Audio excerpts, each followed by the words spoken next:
Hola, ¿cómo están? Bienvenidas y bienvenidos a una nueva clase de Historia del Arte de la Biblioteca del Congreso de la Nación. Mi nombre es Anabela Sánchez y hoy estoy en los anaqueles de la sala pública, donde se guardan los montones de publicaciones a los que pueden acceder si vienen a Hipólito Yrigoyen 1750 en la parte de libros, porque sepan que también está por acá Hemeroteca Revistas. Bueno, hoy nuestro tema es nos vamos a meter con arte del neoclasicismo, para lo cual vamos a dirigirnos hacia una parte de la historia del arte que tiene una particularidad. A veces me preguntan algunos alumnos con los cuales ya nos conocemos, esta parte, Anabela, a vos no te gusta, ¿no? A mí me parece muy interesante. El tema con el neoclasicismo es que se dirige tanto a la búsqueda solamente de belleza, que me parece un desperdicio haber encontrado y comprendido cosas como las que se encontraron y comprendieron durante el barroco, en donde algunos artistas se sustraen de la búsqueda de belleza y entonces se pueden encontrar con otro abanico de posibilidades magnífico.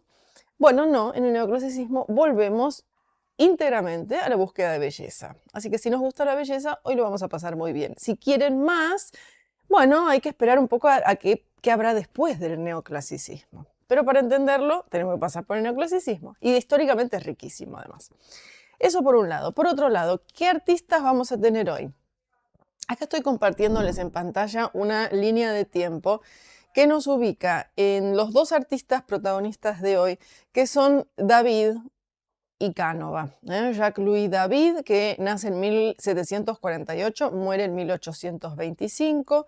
Canova, italiano, que nace en 1757, muere en 1822, y no es artista, pero lo puse a Napoleón porque de alguna manera va a ser una intersección en la vida de estos dos señores. David francés. Está interesante recordar todo lo que venimos viendo en clases anteriores, en donde Francia, que está en pugna con Austria, Austria ha tomado el norte de Italia, de donde es Canova.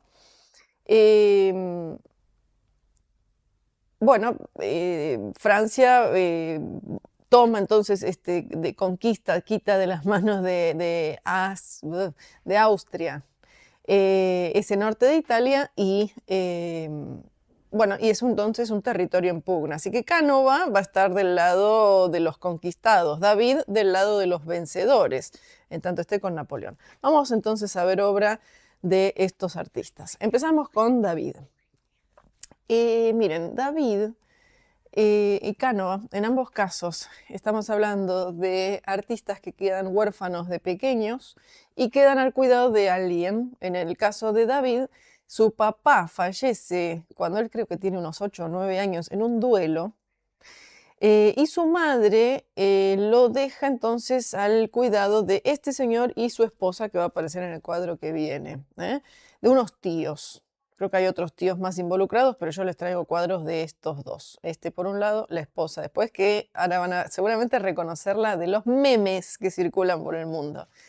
Así que yo acá encuentro en esta pintura de este David joven nada que me esté hablando de una nueva estética. Yo miro esto y lo asocio con la época de Luis XV. Y lo mismo cuando me dirijo al retrato de su esposa, la señora Meme. Es realmente, no sé si conocen este meme, pero se usa a los fines de decir, ay, lo que acabo de leer, lo que acabo de ver. Y bueno, en este caso en realidad la señora parece que dándose un poquito de sombra a los ojos para leer su libro. Fíjense si la vestimenta, el estilo en general no les recuerda la época de Madame de Pompadour. Estamos en época Luis XV, época en donde todavía no estamos en la Luis XVI, donde María Antonieta empieza, y toda la troupe que la rodea, con estas pelucas que van elevándose y ensanchándose. Todavía falta para eso. Bien, así que acá tenemos entonces los inicios de David, que va a ser colocado para formarse digamos, bajo la tutela de un artista que nosotros conocemos, que es Joseph-Marie Vien. ¿Se acuerdan? Lo vimos nosotros al hablar ya de época Luis XVI. Cuando tocábamos ese momento, estábamos hablando de Fragonard. Y cómo Fragonard se encuentra ante el inusual caso de alguien que te encarga obra y luego te dice, sí, pero no. Que si fue por una cuestión de formato, esta es obra de Fragonard, El amor triunfante, esta es obra que reemplaza. Fíjense que el formato es más oblongo acá. Esta es de Joseph-Marie Vian. ¿Fue el formato?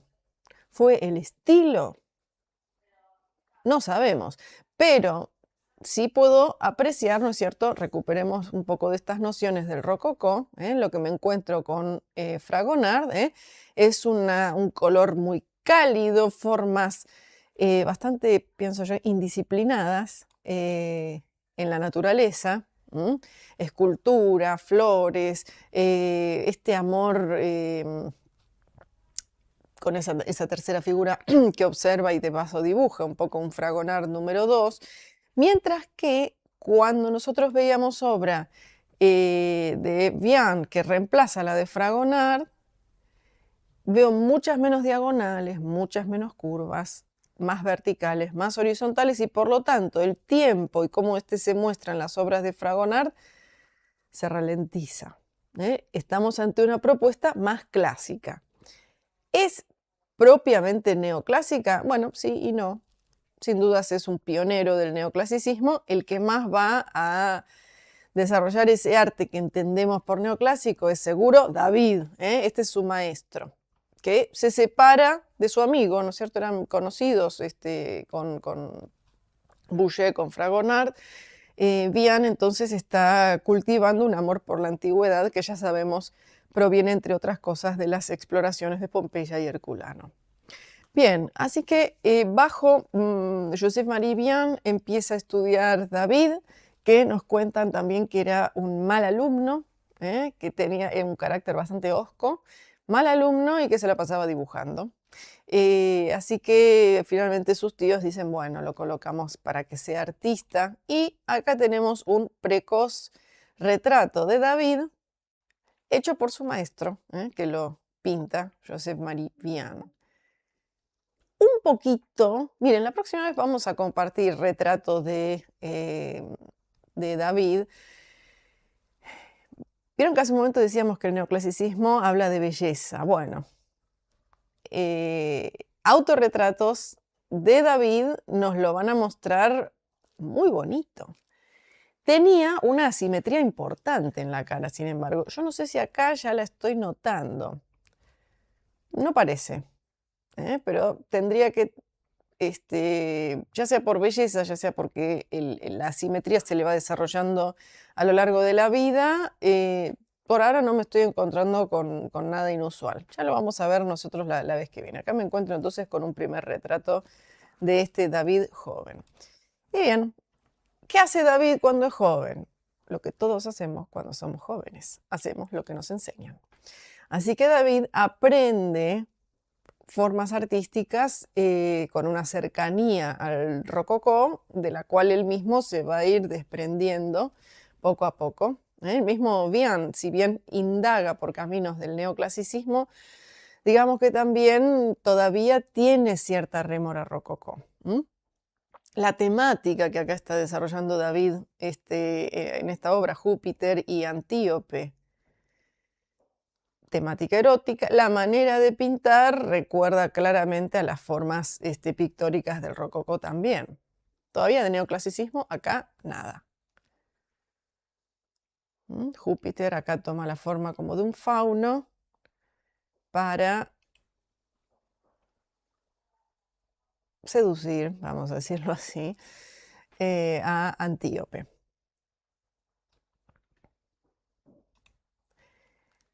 Esta imagen, el combate entre Marte y Minerva, para que ustedes comparen con otra obra temprana suya también, que es La masacre de los hijos de Níobe. Fíjense la semejanza a la hora de la composición. Hay ciertas fórmulas. Miren esta figura entonces que se inclina hacia la derecha, pero abre el otro brazo.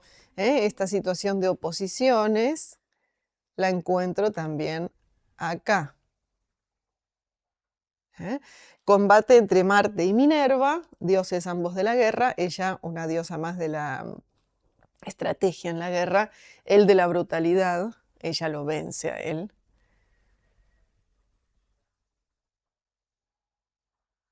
Los colores todavía son bastante del rococó, ya van a cambiar.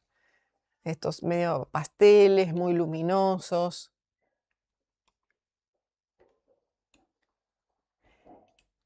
Cuando yo quería, y es lo que quiere David, formar parte de la Academia Francesa, yo primero me formo en un taller, por ejemplo el de Vian, por ejemplo Fragonard en su momento lo hizo en el de Boucher, primero pasó por el de Chardin, después por el de Boucher, y ya sabiendo pintar, yo puedo apelar para entrar en la academia. Y la academia me va a someter a diferentes pruebas y finalmente un examen. Y si yo ganara el primer premio, puedo entonces ir becada a Italia, a Roma, donde quiero ir para nutrirme de antigüedad, porque no hay mejor forma de pintura, se concibe en esta época, que la pintura de temas grandiosos de la historia o de la mitología.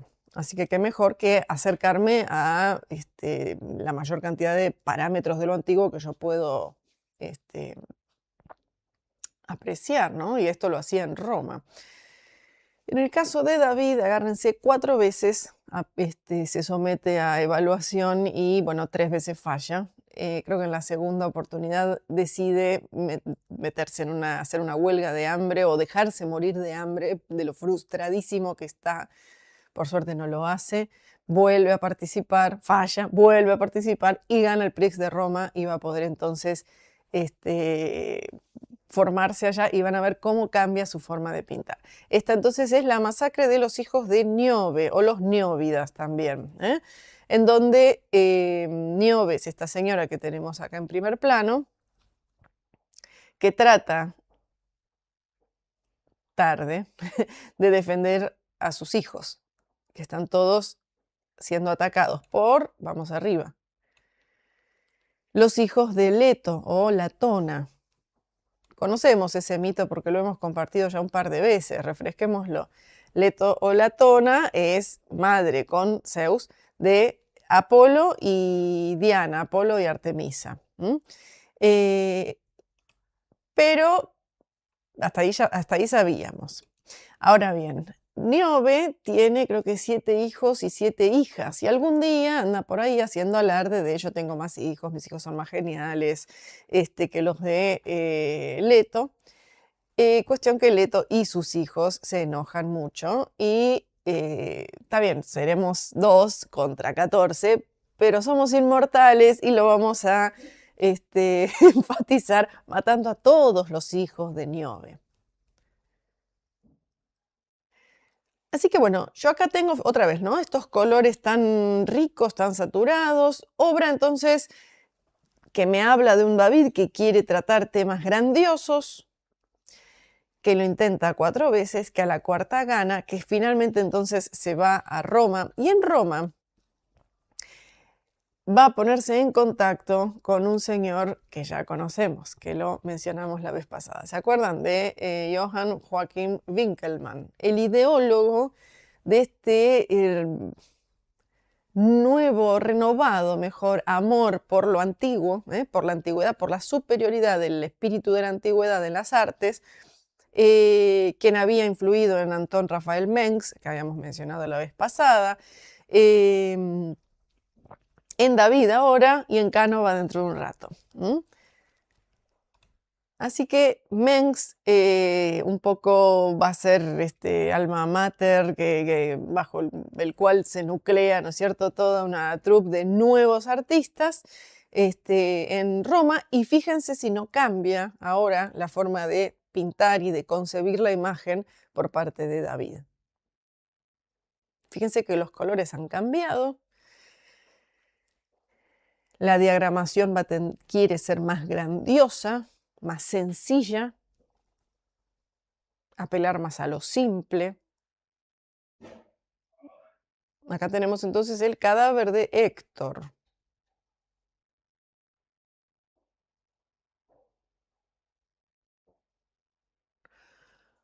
Otra alternativa, Patroclo.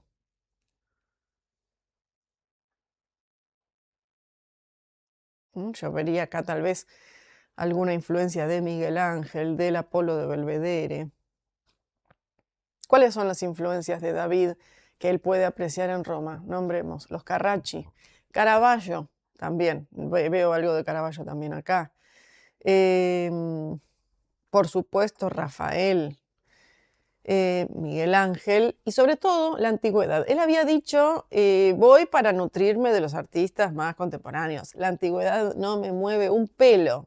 Y él mismo va a decir, sobre todo después de haber visitado Nápoles en 1779, o sea, un añito antes que esta obra, él visita Nápoles para poder así conocer lo que hasta entonces había sido desenterrado de Pompeya, que se le cayeron las escamas de los ojos y que se encuentra en crisis porque tiene que desterrar, y lo va haciendo, evidentemente hay un cambio muy profundo en su obra, tiene que desterrar lo que hasta entonces consideró bello y partir desde el principio, salir totalmente con ojos nuevos a repensar la imagen. Y me parece una gran idea esta de situar hoy esto de debo repensar todo, lavarme los ojos y partir de nuevo desde el principio, porque es una idea que vamos a ir encontrándonos una y otra vez, cada vez más conforme avancemos en nuestro curso.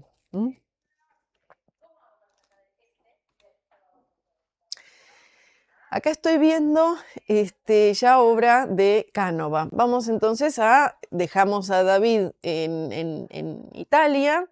No lo vamos a dejar en Italia. David se forma entonces en Italia y decide, bueno, ahora vuelvo a París. Vamos a dejarlo entonces viajando. Mientras tanto, permanecemos nosotros en Italia y hablemos de Cánova, otro artista que lo mismo que David queda, digamos, huérfano al cuidado de su abuelo, escultor, de modo que Cánova va a estar en contacto con obra en mármol desde su más tierna infancia, se va a formar con él, con otro artista, y acá tenemos su primera gran obra, en donde la temática es Teseo y el Minotauro, pero en donde David originalmente tiene pensado dirigirse a la lucha de ambas figuras, y sin embargo, aconsejado por esta nueva manera de pensar la imagen más clásica, opta por esto que aquí realizan, en donde Teseo ya ha vencido al Minotauro, yace entonces la figura y Teseo se encuentra entonces relajado, posicionado por encima, mirando con superioridad. Esto es un planteo entonces diferente, ya propiamente, digamos, neoclásico. O sea, no me voy a encontrar en el fragor de la lucha. Si hay lucha, vamos a minorar sus efectos más dramáticos. El drama ya pasó.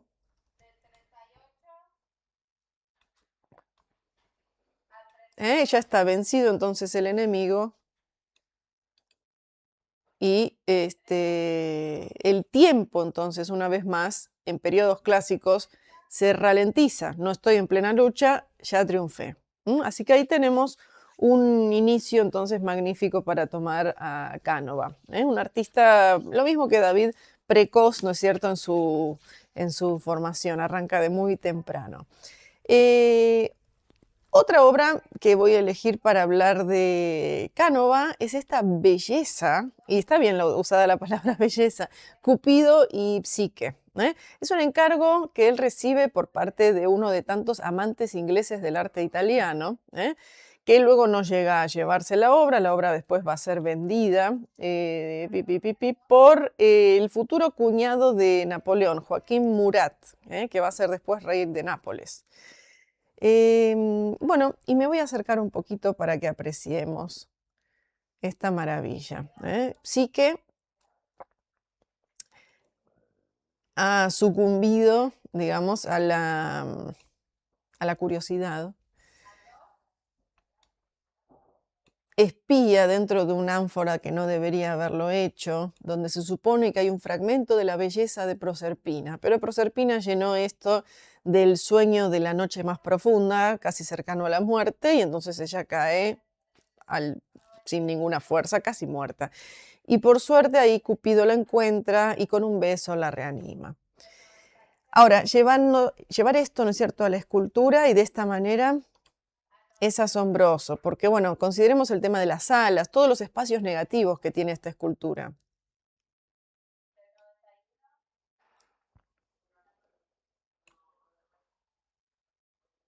¿Qué quiere decir espacios negativos? Todo esto, todos estos espacios, todo esto que rodea, este aire que rodea las alas, son elementos que posibilitan, favorecen la ruptura de la pieza.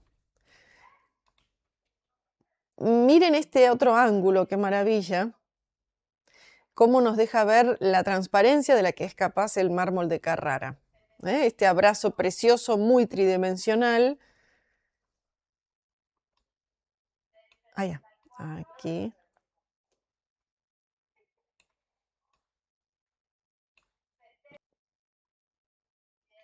Fíjense entonces cómo el mármol trabajado así tan virtuosamente, por supuesto no consideremos que Canova no tiene asistentes que lo ayuden, los tiene. Él, por supuesto, va a hacer todos los trabajos preliminares, el trabajo más grueso lo van a realizar los asistentes, el trabajo final, cierta parte, todo lo que es detalles, más no el pulido, lo van a trabajar los asistentes. Ambos, tanto David como Canova, parecen haber sido muy buenos maestros. Canova parece haber sido muy buena persona, además. David parece haber sido muy humano, vamos a decirlo así. Igual vieron que, bueno, uno envejece y con el tiempo y las lecturas y el tiempo va entendiendo más y mejor cuando uno toma decisiones, no siempre está entre una decisión buena y una decisión mala, ¿no? Y es un poco lo que le va a pasar a David. Fíjense cómo nos cambió el fondo. Y sí, porque estamos en otro museo. Hay dos versiones ningún Apolo, de Eros y Psique. Esta está en el Hermitage, es una versión posterior de 1796, la otra es de 1787, si yo no estoy mal, 1787, la del Louvre. Esta es la del Hermitage.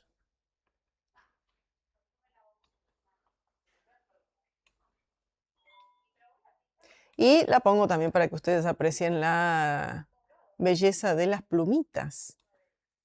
No solamente vamos a tener estas alas increíbles, que acá se ve bien, forman parte de otro bloque inserto y disimulado de la mejor manera posible. Intuyo imposible hacerlo de una sola manera. Y además, por cierto, tiene que haber el ensamblado de distintas partes o la copia, ahí vamos con eso. Tiene que haber ¿cómo hago una pieza tan compleja como esta? Imagínense lo siguiente, métodos más sencillos de escultura hacen que en un bloque yo haga un dibujo frontal, un dibujo posterior, saco lo que está en los costados, dos dibujos laterales, saco lo que sobra y en el encuentro está la pieza. Cuando hablamos de algo así es imposible hacer 4 dibujos que coincidan. ¿Cómo hago? Entonces lo que tiene que hacer Canova acá, que por suerte tenemos algo que nos va a hacer muy iluminador, espero, es el modelo para hacer una pieza como esta. ¿Cómo hago un mármol tan complejo como este? Bueno, primero Canova va a trabajar seguramente en barro. Con arcilla va a ir haciendo toda la pieza tal como él quiere que quede. A esa pieza tal vez me convenga después trasladarla al yeso, porque de esa manera el yeso es más duradero. Y lo copio a mármol. Contamos nosotros, acá tengo otro ángulo, ahora voy con lo del yeso y el mármol, con un ángulo que yo no conocía de esta pieza, donde vemos el anforita que a su vez Psique anduvo espiando y que un poco la envenena. Todos los detalles, toda la maravilla que es esto. Las flechitas, etc.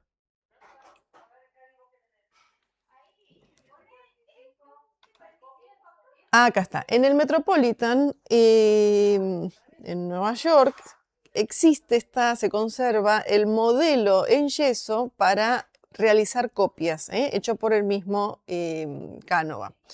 Si yo me acerco a espiarlo un poquín, me voy a encontrar con un montón, acá se notan bien, de puntos. Estos puntos son fundamentales para poder copiar una escultura. Me voy a acercar y desde otro ángulo se va a ver mejor. Acá estoy de nuevo. ¿Ven cómo si me tomo este trabajito observo un montón de puntitos ligeramente sobresalientes? ¿Para qué? Para que podamos trabajar en esto que se llama el método de sacado de puntos, que permite copiar una escultura si uno tiene la habilidad para hacerlo. Yo tengo que tener un positivo en un material seguramente fácil de trabajar, como es el mármol no, como es el barro, en donde yo puedo añadir, quitar, hago lo que yo quiero, y una vez que tengo mi positivo, ahí sí voy a poder hacer composiciones mucho más complejas y trasladarlas después al mármol.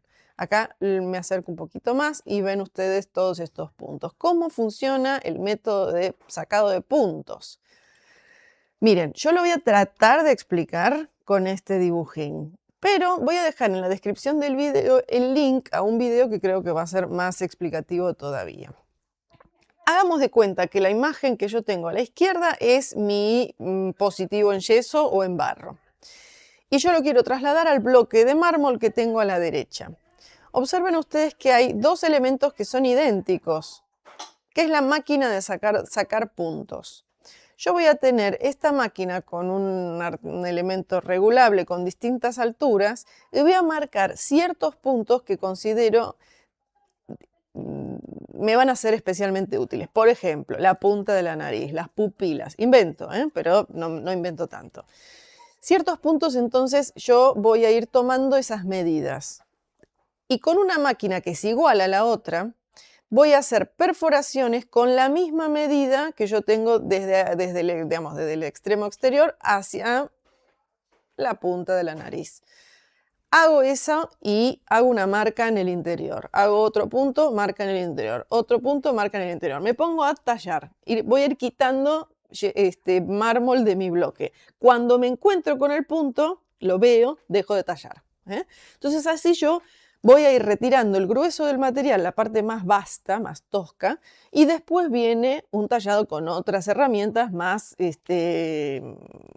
cuidadoso, más fino. Más voy avanzando en la talla, más finos van a ser mis instrumentos. Eso es más o menos lo que yo les cuento ahora. Vayan después y vean el video y ahí se entiende mejor. Pero traslado una medida a otra, a la de mi bloque, y puedo entonces llevar una escultura que se hace con un material barato y de manera más fácil a un material no perecedero como lo es el mármol. Conociendo entonces de la existencia de ambos, tanto de Canova como de David, déjenme pensar que tengo una duda acá, 1007. Bueno, sepamos que se conocieron ambos. Canova, que era oriundo de una ciudad la tengo por acá, Posaño, que forma parte del Véneto, dependiente de Venecia, de la República de Venecia. Eventualmente en 1779 viaja a Roma, coincide con David y seguramente se tienen que haber conocido también en el círculo de Winkelmann. Más adelante Canova va a viajar a París para retratar a Napoleón y ahí también se tienen que haber visto. Vuelvo con David, pero antes voy a tomar un sorbo de agua. Bien, David yo lo tenía en París. Se casa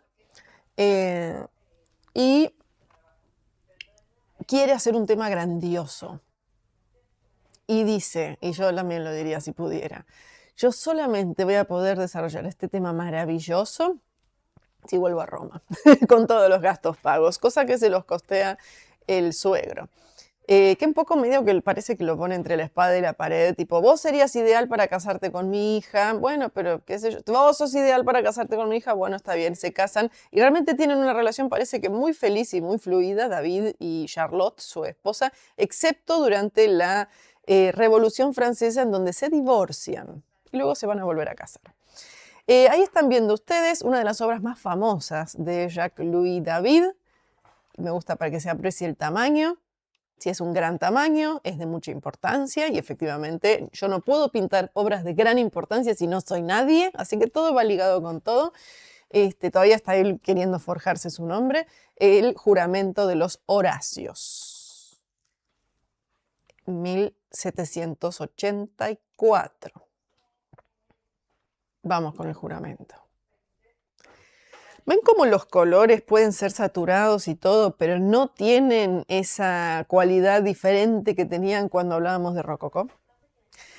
Y fíjense además cómo en el rococó había una expansión de la mancha, una manera de portarse de las figuras, que acá tiene un espíritu diferente, más parecen esculturas. No lo mencioné antes porque no sé cómo no me di cuenta, pero cuando hablábamos de las influencias que David puede estar recibiendo en Roma, la de Poussin es fundamental. Acá yo veo mucho Poussin también, ¿no? ¿Y qué hacía Poussin? Poussin pintaba cosas no para divertirnos como lo hubiera pintado el rococó, ¿no? Poussin pintaba cosas, las temáticas que él elegía eran de tipo austero, serios, que me enseñan a ser mejor. Vamos con esta obra, El juramento de los Horacios. Era pintada en Roma y después él, antes de devolverse, la manda a París para su exhibición allá y fue un gran éxito. La historia es la siguiente. En tiempos de guerra entre la familia, previos a Roma, la fundación de la ciudad de Roma y propiamente, por el dominio de Alba Longa, una ciudad que la precede, los Horacios, vamos a dirimir este enfrentamiento por el dominio de Alba Longa entre dos familias que tienen recursos parecidos. En ambos casos hablamos de dos familias que tienen trillizos. ¿Quién gana el dominio? La familia que tenga más sobrevivientes. Vamos a hacer una lucha a muerte de los Horacios contra los Curiacios. Y es lo que estamos viendo acá, el juramento de los Horacios. Vamos a ir y juramos por las espadas ante nuestro Padre que volveremos con nuestro escudo o sobre él. Lucha a muerte. Las mujeres de la familia lloran. Fíjense, están espantadas. ¿Por qué? Porque una hermana de los Horacios está casada con un Curiacio. Y un Horacio está casado con una Curiacea. Espero no haber dicho dos veces lo mismo. Creo que no, pero más o menos se me entiende, ¿no? Entonces acá tengo a una chica Curiacea y a una chica Horacia y las dos diciendo, de cualquier manera se nos pincha la familia. Vamos a observar otra cosa más que no me encanta del neoclasicismo, que es cierta representación de la mujer como, ya lo vamos a ver con Ingres, ¿no? Pero con mucho más todavía, como un ser en muchos aspectos que no se compara con el masculino. Fíjense, ¿no? Todos estos hombres, todos llenos de líneas fuertes y demás, contra esta especie de mujeres desinfladas que aparecen del lado de la derecha. ¿Quién se destaca dentro de este grupito? Me voy a acercar. Alguien se destaca. Este chiquitín que está acá, que es varón y que se saca de encima la mano de la abuela y mira con admiración y con determinación a los hombres de la familia como diciendo, yo seré algún día como ellos. Se destaca como varón dentro del grupo de mujeres. Es chiquitito todavía, después dejará de serlo. Fíjense cómo estos tres núcleos de personajes se ven reforzados con tres arcos en la parte posterior, con una arquitectura muy severa. Y David nos está enseñando que primero viene la patria y después vienen los intereses personales. Poco a poco estoy viendo a un artista que se irá perfilando como un líder, una figura importante, si no líder, para la eventual Revolución Francesa.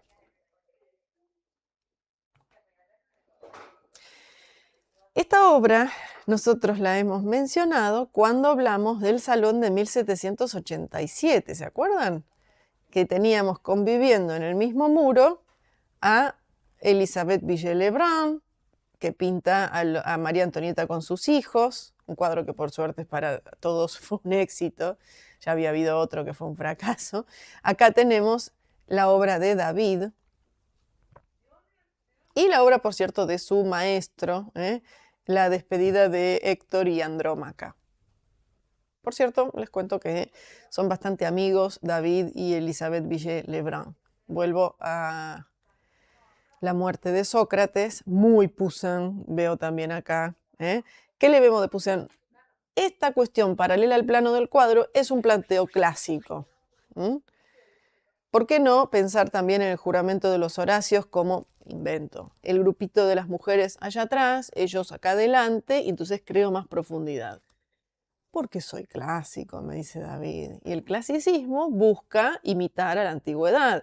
Y una de las formas que más lindamente se han desarrollado en la antigüedad, por ejemplo, son los relieves en sarcófagos, en frisos. Entonces, yo voy a tratar de llegar, de usar la menos cantidad de profundidad posible. Vamos a ir practicando esto para tenerlo en mente. Acá realmente la postura, sobre todo de Sócrates, que está por beber la cicuta, porque no me sale decir otra palabra más que pecado, de impiadoso, o sea, de poco creyente en las leyes de los dioses y los hombres, es obligado entonces a suicidarse. Está encarcelado, le extienden la copa. Era molesto Sócrates con sus cuestionamientos, y algunos no pueden soportarlo. Este me gusta mucho, este señor con la vestimenta esta, color durazno. Muy escultórico, ¿no? Y otra vez, alguien que muere sin renunciar a sus ideales. Y mucho ensalzamiento masculino también voy a agregar.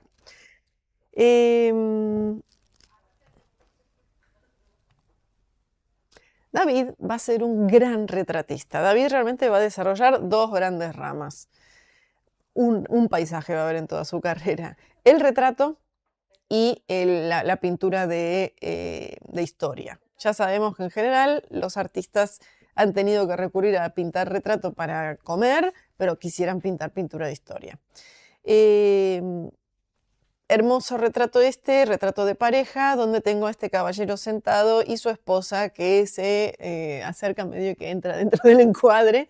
Es el matrimonio Lavoisier, él es Antoine Lavoisier, un científico que es especialmente famoso porque, digamos, es el primero, si no de los primeros más o menos, en pensar a la química no de manera tan intuitiva como hasta entonces, sino cuantificable y por lo tanto medible.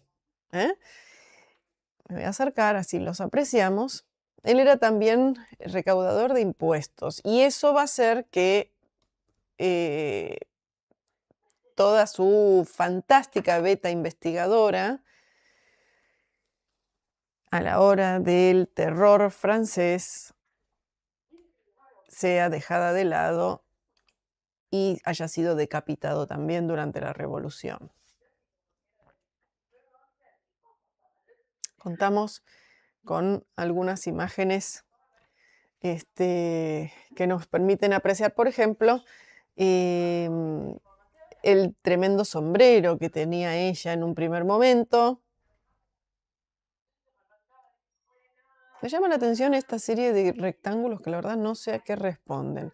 Y había una disposición de las cosas para los experimentos, un bordado en esta especie de mantel, diferente de la que después termina habiendo. Vemos que el sombrero no, todas estas cosas así mucho más rimbombantes están bastante más aplacadas en la versión final. Ella, por cierto, tiene un vestido parecido al famoso vestido de muselina de María Antonieta.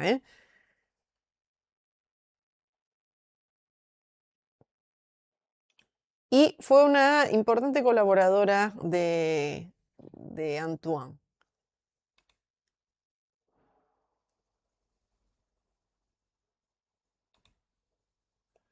En esta otra, creo que estos son rayos X, aprecio, por ejemplo, bueno, más de la mesa. Miren, no era un bordado, era una mesa que después él le agrega un mantel. Se ve el dibujo para la pierna, que no se llega a ver finalmente, que queda cubierta con el mantel.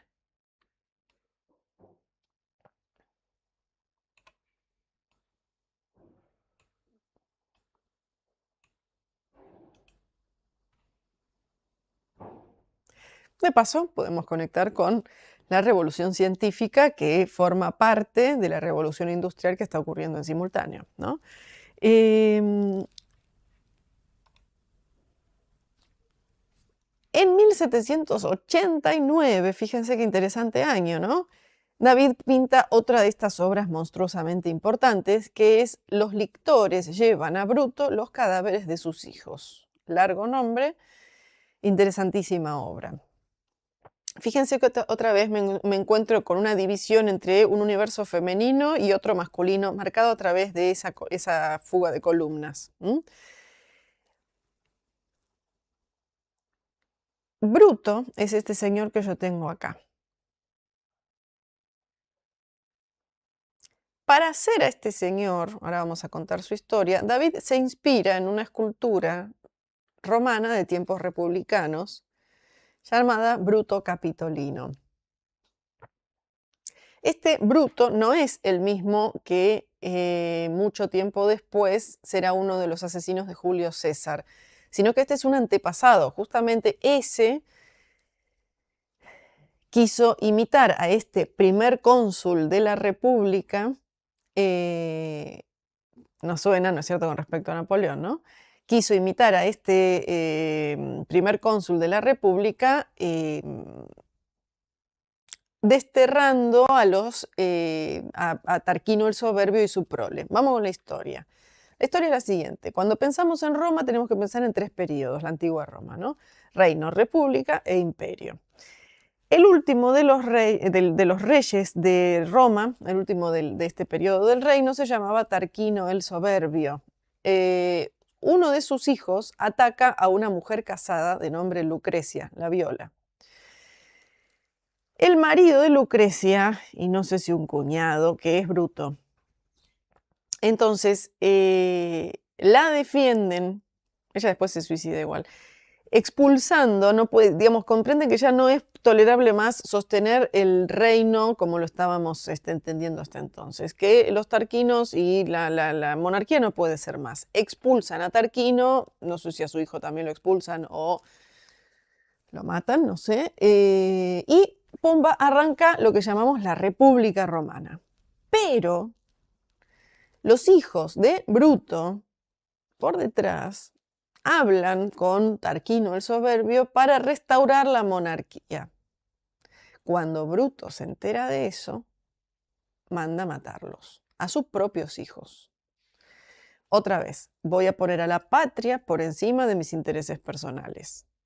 El nombre es más extenso, el nombre original es Los lictores llevan a Bruto a que no le importa nada, algo así, los cadáveres de sus hijos. Y él no muestra ningún tipo de emoción. Está bien. Hay algo de emoción. Vamos con la obra. Bruto, entonces, factor número 1. Número 2, enorme, importantísimo. Las mujeres de la familia, donde yo estoy encantada con esta mujer que se tapa la cara. Y número 3, los famosos lictores que entran con los cuerpos de los hijos a la casa.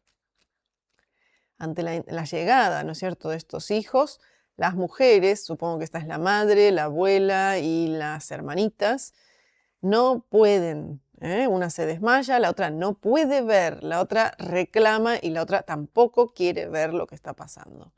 ¿Por qué? Porque son débiles y son mujeres. Bruto está alejado de ellas, está en las sombras y el gesto que le hace David en los pies es fantástico. porque tiene un elemento de retorcerse. Si a mí no me importan que traigan a mis hijos muertos, ¿cuál es el sacrificio? No, justamente ahí está el chiste. Bruto se retuerce de dolor al tener que sacrificar a sus propios hijos en aras de la República. Se apoya a su vez en una pieza que está ensombrecida, que en la base tiene a la loba capitolina, la loba que amamanta a Rómulo y Remo, y encima tiene una escultura de Roma personificada, identificada como una especie de Palas Atenea.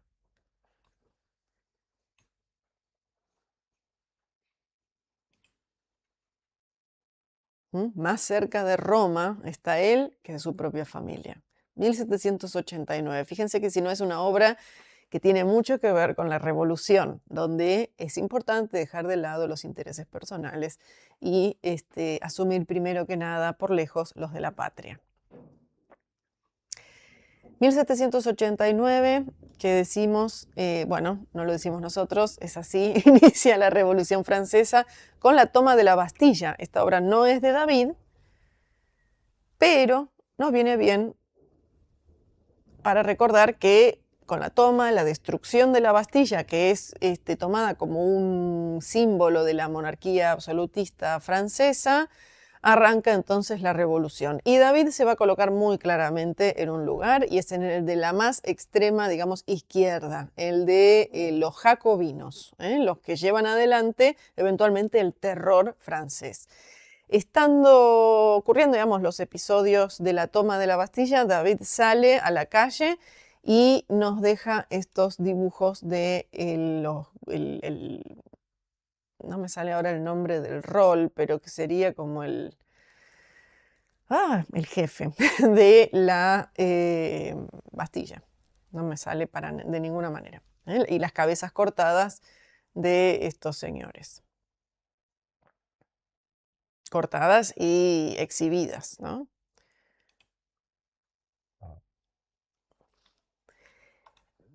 Va a recibir el encargo de una obra que hubiera sido un antes y un después en su carrera. Tuvo muchos, igualmente le fue muy bien en su carrera, que es una obra que nunca llega a completarse, que es el juramento de la cancha de pelota. ¿Se acuerdan? Recordemos. El tercer estado, el pueblo y algunos miembros de los otros dos se dicen: nosotros no vamos a dejar de reunirnos a pesar del luto en el que está sumida la familia real. Nos vamos a seguir reuniendo. Vamos a reunirnos donde siempre nos reunimos. Se encuentran con la puerta cerrada. El rey no permite reuniones si no damos cauce a todos los estados generales. Entonces ellos se encuentran en un lugar que sí está abierto, que es básicamente una cancha de tenis que pertenecía a la monarquía, ahí en Versalles. Se reúnen ahí y ahí juran, esto es lo que estamos viendo, no dejar de reunirse hasta no haber hecho una constitución. Estamos entonces todos acá, fíjense como todo, incluso las cortinas, todo fluye hacia adentro al momento en el cual se lee: juran todos ustedes, no nos dejaremos de reunirnos. Sí, dicen todos, menos uno, que es este que está acá, que no quiere que le agarren las manos. Yo no quiero. Está ahí medio, me parece un niño caprichoso. Todos, sin embargo, juran y recontrajuran que no dejarán de reunirse. No parece estar muy contento igual, ¿eh? Miren, un sacerdote. Estos, claro, son miembros del otro estado, ¿no? Recuerden, el clero, la aristocracia y el pueblo. El tercer estado es ese. Para una obra como esta, David hace lo que, por ejemplo, ¿se acuerdan cuando vimos la reunión de los académicos de la Royal Academy de Sofani? En su momento la compartimos porque estaba Reynolds, pero no Gainsborough porque se había enojado y no forma parte de la obra. Lo que hace Sofani en ese caso es primero ir tomando, supongo que tiene en mente una diagramación primero, y luego va, por ejemplo, a donde vive Gainsborough, y toma su retrato, lo pinta, después no lo incluye, pero lo pinta, toma el retrato de todos y luego va a incluir, ¿no es cierto?, esas cabezas en toda la composición. Acá tenemos entonces la composición en general. David acá fíjense, en una libretita conservamos su boceto de la cancha, sin gente.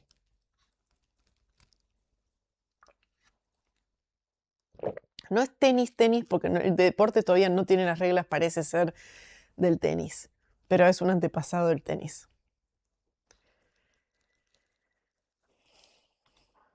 En esta otra imagen tenemos a ese montón de grupos de gente, bueno, descompuestos en partecitas.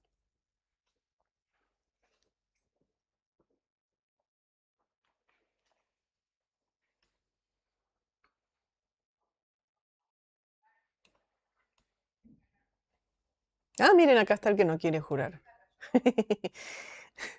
Tiene nombre y apellido, no me acuerdo quién es, pero yo no juro ni juraré, dice ese. Miren, acá hay uno muy herido. Supongo que está en el cuadro, pero no voy a ir atrás, porque nada nos detendrá en nuestro avance hacia adelante. Miren, este es uno de esos retratos individuales como para, ya tengo la cabeza, pum, después armo la composición en general. La obra no pudo ser llevada al grandísimo formato. Primero, bueno, falta de fondos. Es muy caro pintar una obra tan grande. Y los acontecimientos fueron dándose tan rápido que ahora estamos todos de acuerdo, pero pues ya pronto no tanto y después vamos a tener la ejecución de un Danton a manos de Robespierre a manos de tal. Entonces, bueno, ahí va a ir progresando el terror y ya no van a estar dadas las circunstancias para pintar este cuadro de una digamos, actualidad. Es histórico, pero es actual. Lo que tenemos en la sala de juego de pelota que existe en Versalles es, sí, una reconstrucción de cómo debió verse algún avance posterior con respecto al boceto, pero ya les digo, la obra no concluyó.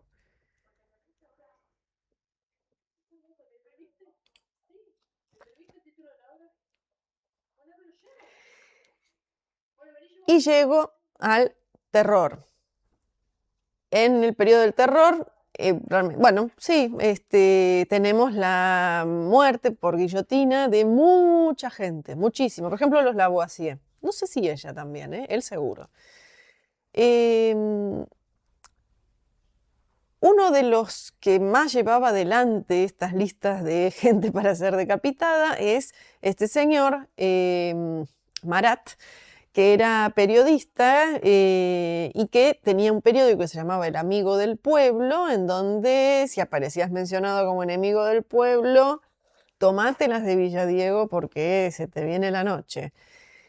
Marat va a ser asesinado en 1793 por, no me qué pacho, bueno, no importa, por una mujer girondina, o sea, en el espectro de este tercer estado, lo opuesto. Nosotros tenemos, recuerden, los jacobinos, la llanura y los girondinos. Los girondinos serían la derecha dentro de los más cercanos a transar con la monarquía, sin ser monárquicos. Una girondina o bien una loca. Esa es otra posibilidad. Charlotte Corday, una mujer que parece ser que entra a casa de Marat, que siempre en la medida de sus posibilidades estaba metido dentro de una bañera porque tiene una enfermedad cutánea que hacía que le picara mucho la piel si no estaba metido en el agua. Tenía improvisado un escritorio poniendo una tabla transversal en la bañera y ahí escribía sus notas. Bueno, Charlotte parece que se presenta y dice, yo tengo una lista de contrarrevolucionarios para darle a Marat. Le da la lista y con la lista también un cuchillazo que lo mata. La escena debió ser muy cruenta. Yo voy a dejarles, me lo anoto ahora, link para que ustedes vean la obra que yo veo que me está faltando en este momento, que no me preocupa porque les dejo el link para que ustedes vean, que es bastante más cruenta que esta. Es como si hubiera un giro de cámara y Paul Baudry, el artista, se inspira en la de David, se la ve a Charlotte y se ve también a Marat muriendo de manera mucho menos plácida que la que nos muestra David. Vamos con el neoclasicismo. Yo voy a poner a alguien que murió acuchillado. ¿Te lo hago de forma neoclásica? Bueno, entonces va a parecer que no le está pasando gran cosa, que más bien es como si se hubiera desmayado un poco. Entonces me acerco. Fíjense, la sangre está bastante disminuida. Digo, ahí la bañera está llena de sangre. Bueno, pero no la veo tan como un baño de sangre. Él parece que se ha desvanecido, ¿eh? Acá está el nombre de Charlotte Corday para el ciudadano Marat. Vive muy sencillamente. Fíjense que se trata de un cajoncito de madera donde está la firma de David. Muy sencillo porque en realidad está para proteger la salud de la patria. Con esa inmaterialidad dorada que baña, ¿no es cierto?, esa parte vacía del cuadro, muere Marat, que parece un Cristo de un descendimiento como el que, por ejemplo, tengo acá de Caravaggio, que seguramente David observó en su estancia en Roma. Esto está en Roma en Museos Vaticanos. Parece un Cristo.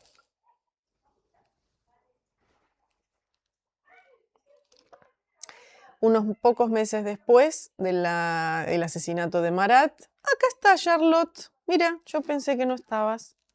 Bueno, mejor. Miren, 1860.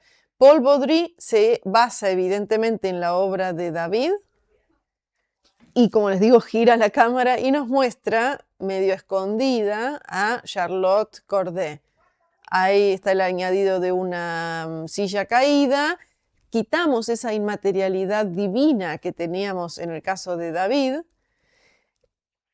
Ponemos un mapa, como que Marat, miren, tiene el cuchillo clavado. Esto no es neoclásico, esto es cruento. Marat escribe mirando un mapa de Francia, tiene la patria también ahí en la mente.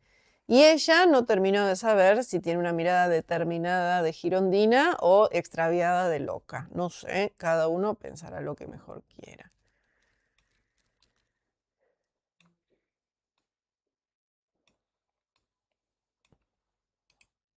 Es un poquito un fanart esto que estamos viendo, porque evidentemente Baudry conoce la obra de David y la reinterpreta.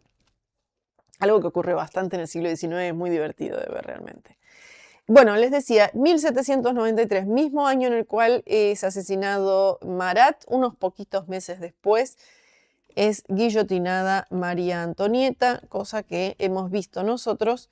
El propio David representa cuando la ve pasar, o sea que iba y tomaba de manera documental, supongo que sería lo más parecido a una fotografía actual, ¿no es cierto?, de algún episodio de fotoperiodismo, ¿no? Sale y hace un boceto rápido de María Antonieta con su pelo cortado, una cofia, vestida muy sencillamente de blanco y marchando entonces al cadalso, donde va a ser ejecutada, 1793. Sube el terror, ya sabemos, escala, muere Robespierre y cae el terror conocido hasta entonces. Empieza el terror blanco, que es un terror en contra de los jacobinos, en este caso, una reacción girondina. Y ahí David, estos son los episodios en los cuales David se divorcia. Su esposa le reclama que su esposa era, digamos, de tinte monárquico. Te estás poniendo en peligro lo nuestro, bla. Finalmente ambos se divorcian. Cuando ocurre el terror blanco, déjenme pensar, igual son periodos muy cortitos. Estoy en que si es ya en el terror blanco o ya durante el directorio. Creo que es durante el terror blanco, pero él es encarcelado. Él es puesto en prisión en todo este intento de reencauzar que ocurre en el terror blanco y ocurre en el directorio, los excesos de los jacobinos. Puesto entonces en prisión, él, por ejemplo, es visitado por su esposa, que queda constancia de que ella le dice al carcelero, cuídelo, no hay hombre más honesto, más bueno que David, y le digo yo que me he divorciado de él. como que estoy hablando bien de mi marido, mi ex en todo caso.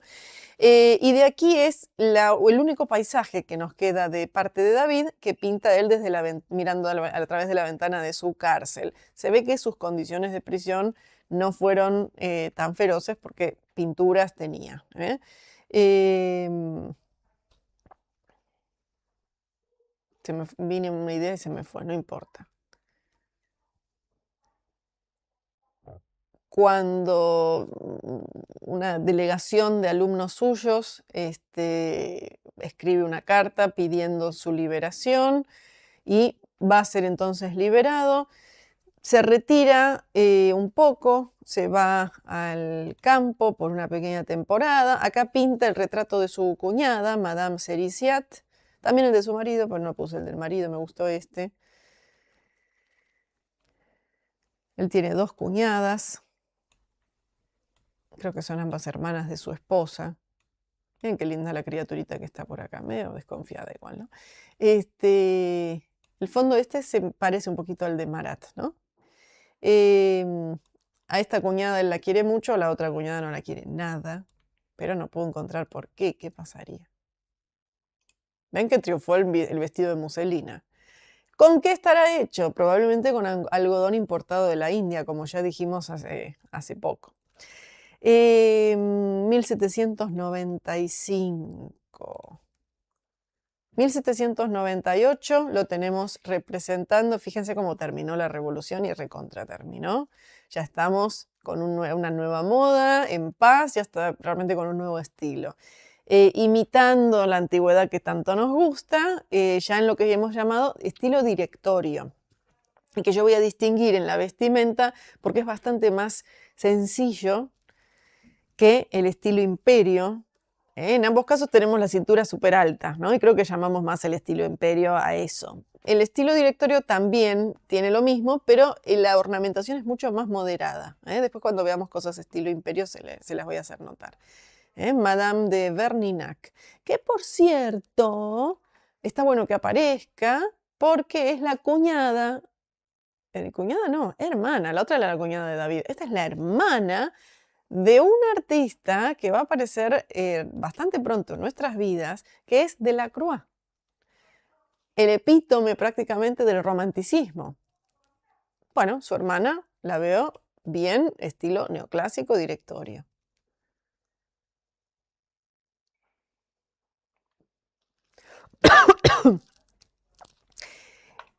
Y recordemos cómo durante el directorio teníamos esta búsqueda de ordenamiento después de esa reacción antimonárquica que fue el terror durante la convención. ¿Qué sucede a la convención? El directorio. El directorio va a tener un gobierno fuertemente asentado sobre su poderío militar, en donde había un señor que va brillando cada vez más, que era Napoleón Bonaparte. Retratado acá por David, consta la anécdota de que Napoleón le dice: yo voy a posar para vos una sola vez durante un X cantidad de tiempo. Esta es esa vez. Hay otro retrato que también pinta un alumno de David, Gros, que se queja bastante de que Napoleón se movía todo el tiempo, de que no le gusta posar, de que así todo quiere retratos, pero no quiere posar y que dificultaba mucho la tarea. Esto es entonces, en la sentada que hizo Napoleón, lo que David obtuvo. Es una imagen inconclusa, pero que le va a servir para la reproducción de su figura muchas veces más. Napoleón, entonces estamos hablando de directorio, en donde nosotros compartimos la vez pasada, periodo en el cual, dado su rol de general, va a procurar dominar pueblos para someterlos a tributo, en este caso hablábamos del norte de Italia, para así enriquecer las arcas francesas. Norte de Italia, vámonos a Italia. En Italia, nosotros habíamos mencionado en su momento que durante el directorio, durante el consulado y durante el imperio, Napoleón en esos 3 momentos va sometiendo a tributo distintos territorios y obteniendo de ellos, aparte de riquezas en metálico, también obras de arte. Una de las obras que se lleva es, habíamos dicho, el Apolo de Belvedere, que está en el Vaticano. Bien, en 1797, o sea, tiene que ser en estos tiempos, porque ya cuando Canova hace, miren la semejanza, esta obra, vuelvo, se ve que Canova ha estudiado mucho el Apolo, sus proporciones, a tal modo que cuando Napoleón se roba el Apolo de Belvedere para llevarlo a Francia, Canova esculpe el Perseo con la cabeza de Medusa, con clara inspiración en la escultura que decíamos recién, y va a ser comprada por el Papa Pío VII en reemplazo entonces de la escultura robada. Después vamos a recuperar. ¿Quién va a recuperar las obras que se llevó Napoleón? Canova, porque Canova, conforme vaya asentando su fama, va a ser nombrado así como superintendente de obras artísticas del Vaticano, una cosa así. Va a autorizar excavaciones arqueológicas, va a comprar muchas antigüedades para los museos vaticanos y también a partir de 1815 su misión va a ser la recuperación de las obras expoliadas a Italia. Así que me voy a acercar un poco para que ustedes aprecien, antes de acercarme me alejo, ustedes aprecien lo estilizado de la figura. ¿Qué quiere decir eso? Voy con el Apolo que también creo que se deja ver claramente. Es muy longilíneo, es súper elegante. Acá también. Es muy elegante, muy atlético. Tiene los atributos de Mercurio, por eso tiene el gorrito este con alitas. Y también como un gorro frigio que es más oriental. La verdad que me escapa ahora si Perseo era de origen más oriental, no me acuerdo. Con la cabeza ya cortada de Medusa, un poco también inspirándose seguramente en la pieza de Benvenuto Cellini en Florencia.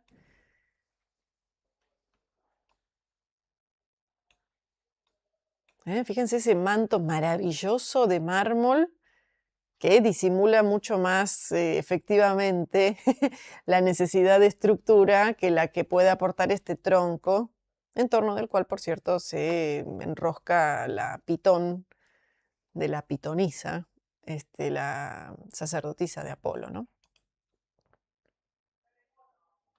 Hay una excusa para que haya un tronco ahí. Bueno, en este caso no hay tronco, tengo un hermoso manto mientras él exhibe la cabeza triunfante y sí me queda este puente necesario porque el mármol, a diferencia del bronce, ¿no es cierto?, tiene una elasticidad cero como para tolerar ese espacio negativo tan notable. Así que bueno, el Papa compra esta obra y Napoleón entonces penetra en Italia, domina a Italia. Ahí tenemos otro lindo ángulo. Ven que las proporciones del rostro de Perseo, con esta frente que se une a la nariz en una línea continua, es realmente con evidente y magnífica inspiración en la antigüedad. Winckelmann seguro que estaba muy contento, pero creo que para entonces Winckelmann ha sido asesinado. Eso no se los conté. Winckelmann muere asesinado en Trieste en circunstancias poco claras, que si fue por unas medallas que finalmente no le robaron o algún lío de otra índole. Muere asesinado. Sin dudas, había llegado sí a reconocer el genio que llega a ser Canova.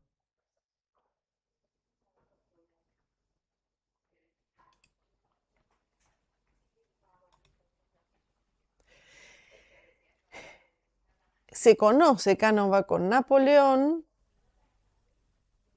y lo invita a que vaya a París, cosa que hace en 1801. Miren, cuando ocurre la ocupación francesa en Roma, esto es en 1798, en un primer momento Canova se aleja de Roma, se va a su Posaño natal, luego viaja a Alemania, luego viaja a Austria y eventualmente vuelve a Roma en 1800. En 1801 va a recibir la invitación de ir a París a retratar a Napoleón. Este es el fruto, es una escultura colosal de unos 3 metros de altura que representa a Napoleón como pacificador. Vamos a decir otra cosa más de Napoleón. No solamente no le gusta posar, no solamente le dice a David, no me interesa mucho el aspecto físico que me des, o la semejanza más que el aspecto físico, no me importa mucho la semejanza, lo que me importa es que me representes de manera heroica. Probablemente le haya dicho algo medio parecido a Canova, y entonces Canova recurre vamos a decir la redundancia, recurre al recurso del desnudo heroico. Que después Napoleón dice, estás muy desnudo para mi gusto, vas a tener que andar en un desnudo de 3 metros en el medio del patio. Retratado como Marte el pacificador. Versión bronce, hay otra versión también en mármol. Esto está en la Pinacoteca de Milán.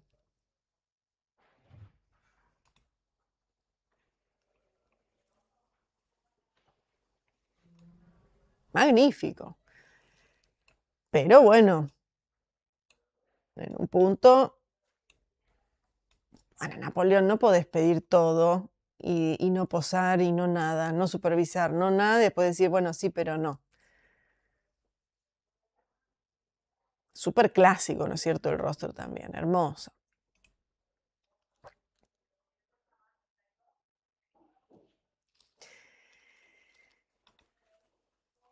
Y con muy probable inspiración en el Augusto de Prima Porta, en donde nos representan, ¿no es cierto? Vamos a fusionar la idea del Napoleón como emperador, todavía no es emperador, pero casi, con el emperador, entonces, Augusto y su gesto de mando y de dominio.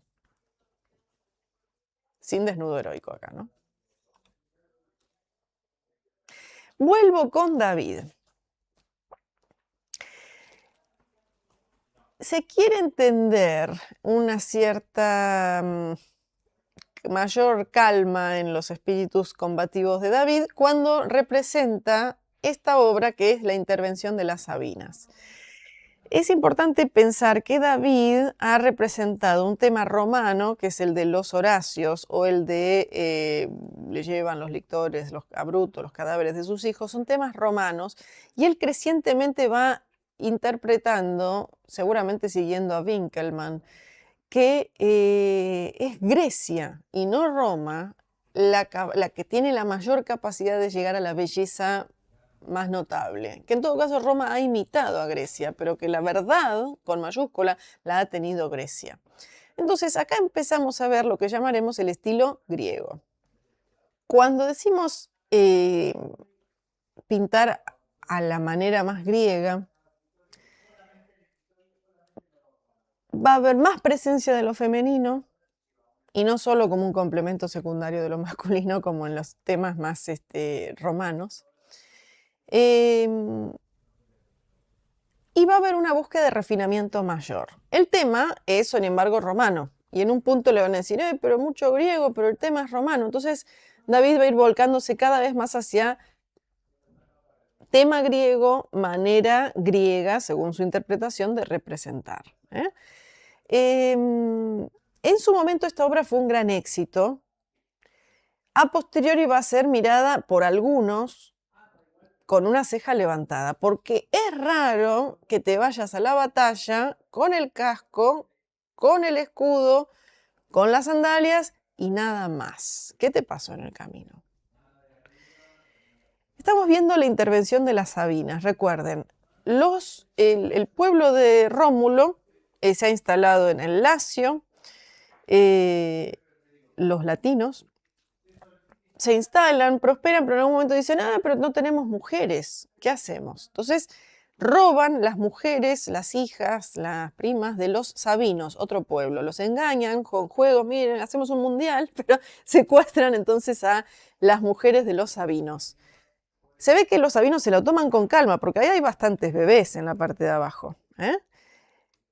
Y entonces, al cabo de cierto tiempo, los sabinos van y dicen, che, yo tengo una pila de ropa sucia que me llega al techo, quiero recuperar a mis mujeres. Y entonces las mujeres se interponen entre los latinos y los sabinos, diciéndoles, no, reconcíliense, podemos ser todos un pueblo. Bueno, sumándoles los etruscos, hablamos ahí sí del pueblo de Roma. Entonces, acá vemos la intervención en donde procuramos la paz, ya no la guerra como antes, procuramos la paz entre estos dos pueblos, latinos entonces y sabinos. Rómulo probablemente es este señor que está acá con el escudo, con la lobita, con Rómulo y Remo, la loba capitolina. Este es, no me acuerdo, el padre de... Yo voy a tirar un nombre y en una de esas me equivoco, pero estoy casi segura que el nombre de la esposa de Rómulo era Ercilia, creo. Y su padre sí que no me acuerdo cómo se llamaba. Y la batalla entonces va a ser detenida por la intervención entonces de las Sabinas. ¿Por qué David pone soldados desnudos a luchar en la guerra? Si antes no lo había hecho. Porque David está con mucho interés en inspirarse en todo lo posible en la antigüedad griega a ultranza. ¿Qué puedo ver de la antigüedad griega? Esculturas, en donde el desnudo griego es el masculino, el epítome de la belleza, no el femenino, y ánforas, como por ejemplo esta belleza, ánforas, cráteras, vasijas del tipo que ustedes quieran. Esta es la crátera de los Neóvidas. La elegí porque de paso tiene el mismo tema de los Neóvidas siendo asesinados por Artemisa y Apolo. Están acá y la usamos mucho para interpretar ciertas cosas cuando hablamos nosotros de vasijas griegas. Es una vasija de figuras rojas, en donde Apolo está elegantemente en cueros, flechando a todos los demás. No así su hermana. Otro ejemplo que les muestro, este es posterior, aunque el estilo nace antes. Estas figuras rojas, este que les muestro es figuras negras. Cronológicamente es anterior, pero este ejemplar es un refinado y posterior ejemplo de figuras negras. Esta es una ánfora panatenaica. ¿Vieron el trofeo que me dan cuando yo gano algo? En su momento era una ánfora panatenaica con aceite de oliva. Miren qué lindo. Entonces acá me acerco. Y en esta con figuras negras y con un desarrollo anatómico fantástico, miren la musculatura, divino, los atletas están desnudos. Entonces David dice, yo voy a hacer lo mismo. Y nos pinta la intervención de las Sabinas. En su momento, como les digo, hubo alguna crítica que era como, esto es medio raro, pero en general el público dijo, esto es fabuloso, les encantó. Con el correr del tiempo, ya lo vamos a notar en qué momento, va a haber algunas otras miradas que van a mirar para atrás y decir, pero esto es ridículo. Y en función de eso, de obras como esta, vamos a hablar ya no de neoclasicismo, sino de academicismo. Está bueno que aparezca el término. Una cosa es el neoclasicismo, otra es pintar a la manera neoclásica, si quisieran, cuando ya el neoclasicismo ha pasado de moda. A eso lo llamaremos academicismo. Esto que quede acá en la mente, en la memoria, germinando. Y yo sigo con David, quien recibe el encargo por parte de Napoleón, no me importa mi semejanza, solamente quiero que me representes en el cruce de los Alpes, en pleno dominio, en dominio de mis facultades, calmado sobre un caballo encabritado. Lo pedís, lo tenés, le dice David, y le hace varias versiones. Creo que hay 5, yo les traje 4, no me acuerdo cuál es la primera, no me conmueve especialmente saber cuál es la primera. Napoleón quedó bastante contento con el resultado, era bastante exigente. Me voy a acercar, así ahí lo descubrimos. Efectivamente, muy calmo, sobre un caballo muy encabritado. Nosotros compartimos la semana pasada que, como cabe esperar, cruzar los Alpes lo hizo en un burrito y con mucho frío y no tanto como se ve acá. Las dos maneras son muy heroicas. En la parte inferior aparece como tallado en la piedra el nombre de Bonaparte, pero otros dos nombres también. Aníbal, de Cartago, y Carolus Magnus, Carlomagno. Otros genios del pasado que han atravesado, en este caso es el paso de San Bernardo. La idea de atravesar los Alpes era sorprender por la retaguardia al ejército austríaco y así recuperar ese norte de Italia que había sido a su vez recuperado por los austríacos. Hay muchas versiones, como les digo. En las otras está con una capa roja. El caballo ya es marroncito, en las otras era diferente, era blanco con colores.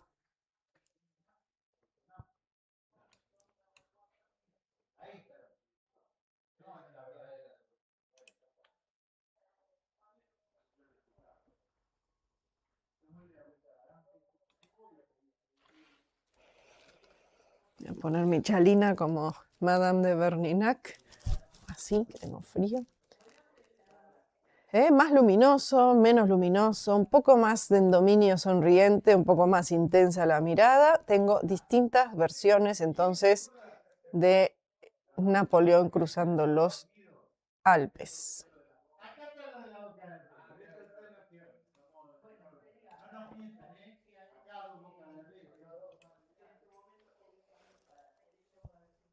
Por cierto, más adelante nosotros vamos a estar hablando del prerrafaelismo inglés, que es una parte del arte que es realmente fabulosa.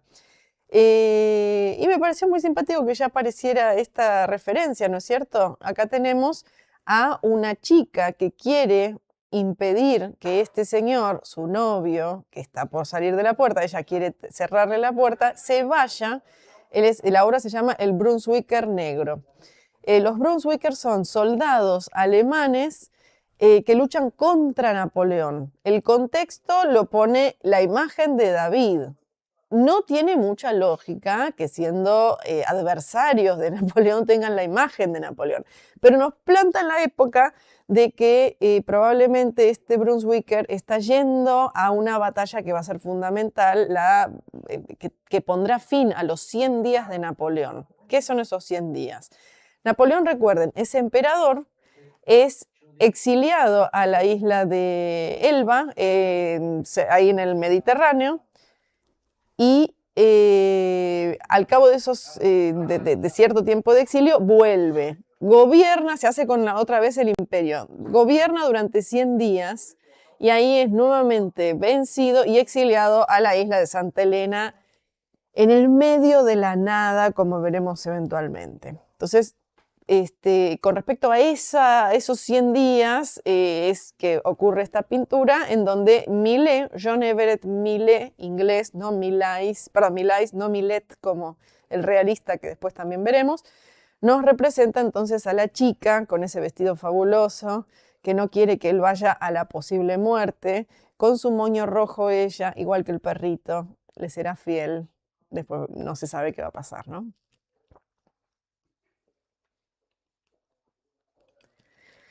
Hermoso, pero me gustó también la referencia puntualmente a la obra de David. Bien, ¿cómo venimos? Ya estamos llegando entonces propiamente al imperio. Napoleón se convierte en emperador y va a encargarle a David una obra fabulosa, que es la obra que retrate su propia coronación. Puedo deslizarles que parece que algo le pasa a Napoleón con David, que es que no lo tolera mucho. Vaya a saber qué pasaría a nivel carácter. No sabemos qué, no lo quiere ver mucho, le encarga cada vez menos, lo quiere lejos, no sabemos bien qué pasa. Pero bueno, para esta obra le encarga a David la representación de su coronación como emperador en la Catedral de Notre Dame. a la cual hay que restaurar, vamos a restaurar porque ha sido muy maltratada durante los episodios de la Revolución Francesa en la Convención. David entonces hace esta composición que va a tener un montón de cambios. Vamos a acercarnos para ver lo general, hablamos de lo particular y luego volvemos a tomar distancia. Napoleón ya se ha coronado. La ocasión fue así. Napoleón entra en la catedral, se autocorona, después veremos por qué, y luego corona a su esposa Josefina como emperatriz, bajo la atenta mirada de Pío VII, que ha accedido a venir desde Italia y que está acá sentadito. Y tenemos un montón de gente, muy probablemente retratos. Yo estoy segura de que este debe ser Joaquín Murat, el que después se casa, o ahí se casa con una de las hermanas de Napoleón, que deben ser estas dos o algunas de estas que están por acá. Las hermanas, él tiene bastantes hermanas, bastantes hermanos, son una familia importante. La madre de Napoleón está acá, que no estuvo presente durante la coronación, pero él dice, esto es un cuadro, en los cuadros pueden pasar cosas que no en la realidad. Representala también a la madre, a la mamá, doña Leticia, dentro del cuadro. Así que ahí aparece. David tuvo su propio palco privado como para ahí tomar todas las notas que quisiera para la representación, y va a realizar este cuadro que es monstruosamente grande. Miren, yo no me acuerdo ahora las dimensiones, pero las puedo dejar en la descripción del video. Y sí les voy a mostrar algún detalle para que ustedes aprecien la trama de la tela. ¿Por qué Napoleón no quiere hacerse coronal como por el Papa? Vino el Papa, que el Papa te corone. Bueno, no, Napoleón sabe de historia.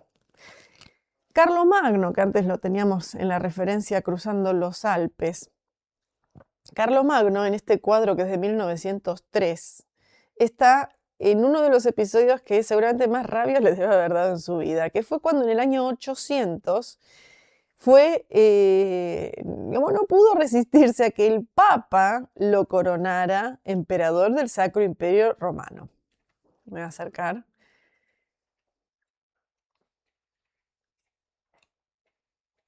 El Papa viene y te corona. O sea que vos le debés tu rol al Papa. Ya no sos vos que hiciste toda esta gesta como para acceder al poder imperial. No, ahora el poder imperial se lo debes al Papa. Quedás unido al Papa, el Papa vos te podría sacar la corona. Y de hecho esto lo charlamos nosotros hace un par de años cuando hablamos de arte medieval. ¿Se acuerdan que hablábamos de la controversia de las investiduras? ¿Quién es más poderoso? Si el emperador, los príncipes electores del emperador, del Sacro Imperio Romano Germánico, o el Papa que fuere, que todo estallaba, no sé si se acuerdan, bajo, creo que era Enrique IV, creo que era Enrique IV, con la humillación en Canosa y todo, un montón de situaciones que ahora no vamos a recordar, pero podríamos, pero no lo vamos a hacer porque estamos con Napoleón. Bueno, Napoleón sabe de historia y sabe que no quiere deberle la corona a nadie, así que se autocorona y luego corona a su esposa.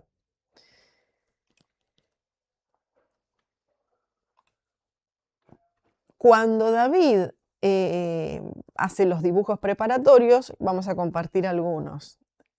Ahí tenemos una primera idea. Napoleón, que entra con una corona de laureles dorada, se coloca la corona a sí mismo. Pero Napoleón parece que dijo, no, vamos a coronarla mejor a Josefina.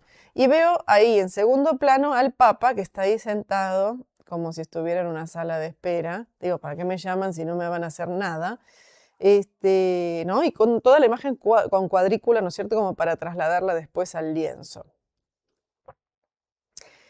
Para hacer esta imagen, otra que tenemos es la del Papa, sentadito sin ropa, como para que él considere cómo es la anatomía. Después yo visto a mi figura, esto lo hemos visto, es un recurso que viene desde el Renacimiento, entender mejor la estructura subyacente a la vestimenta. Y bueno, David tiene, por supuesto, una formación clásica, hace lo mismo. No es la imagen final que después vamos a tener en el cuadro, porque parece ser que Napoleón dice, yo quiero que el Papa haga algo, si no, ¿para qué lo traje? Así que el Papa va a aparecer sentado, así como lo vemos, pero bendiciendo la coronación.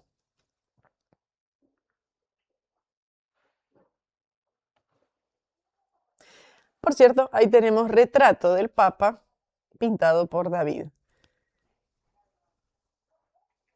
Napoleón después va a secuestrar durante 5 años al Papa y mantenerlo como prisionero en Fontainebleau. Ya vamos a recuperar algunas cositas lindas para contar de este Papa la próxima vez.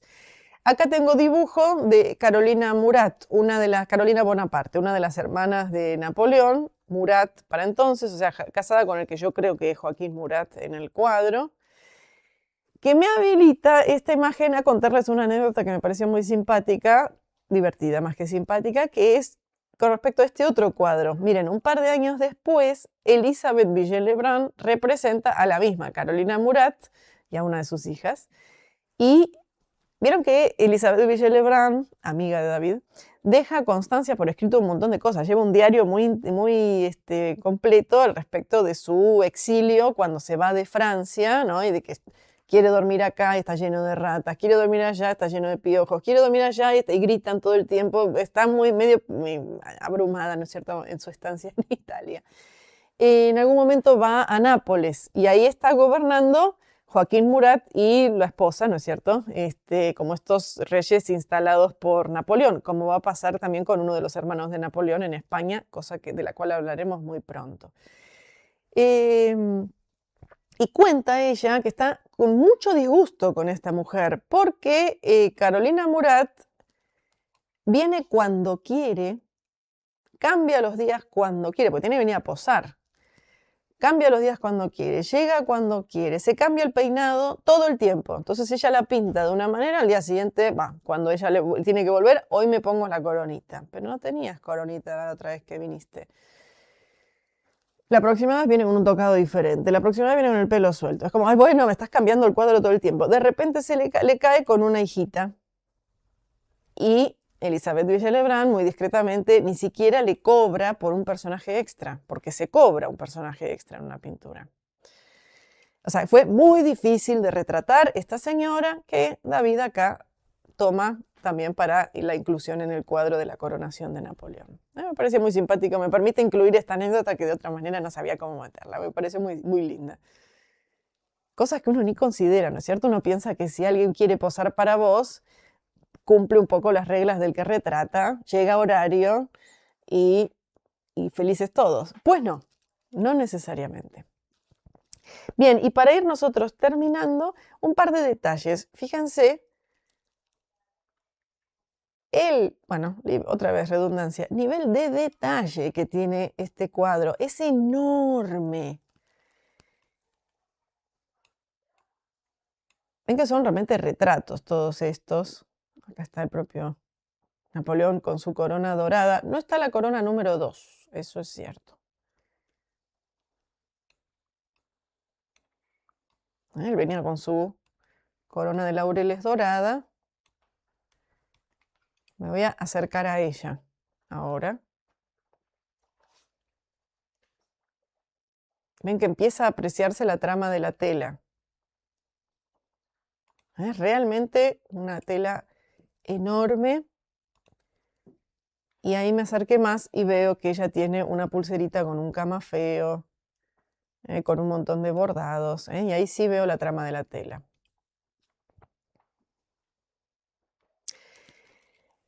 Agárrense, es un cuadro de 2, porque en realidad hay 2 versiones de la coronación de Napoleón. Esta es la que está en el Louvre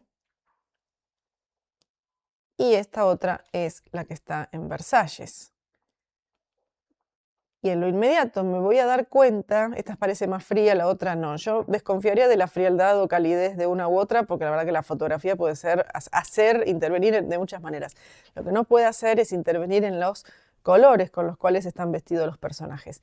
En la versión de Versalles, la segunda de estas chicas está con un vestido rosa y en la versión del Louvre están todas vestidas con el mismo color. Y esa es la única diferencia entre ambos cuadros, que intuyo debieron haber sido delegados en mucha parte a los asistentes. Ya se vas a andar pintando vos solo todo esto. Es enorme. Así que versión Versalles, versión Louvre. ¿Por qué? Porque estamos dando a conocer la figura del emperador. Hoy tuvimos obras con versiones, ¿vieron? Como por ejemplo, cuando tocábamos la cuestión de las Eros y Psique de Cánova, como ejemplo, ¿no? Que teníamos dos versiones y el modelo. Bien, y por ahora, acá nos detenemos hoy. Nos queda hablar de un montón de cosas, de más neoclasicismo, de más artistas del neoclasicismo. ¿Qué pasa con Napoleón después de su coronación? Ya sabemos que después del periodo imperial, en algún momento eso se termina. Bueno, todo eso y mucho más en la próxima vez que nos encontremos aquí en el curso de Historia del Arte de la Biblioteca del Congreso.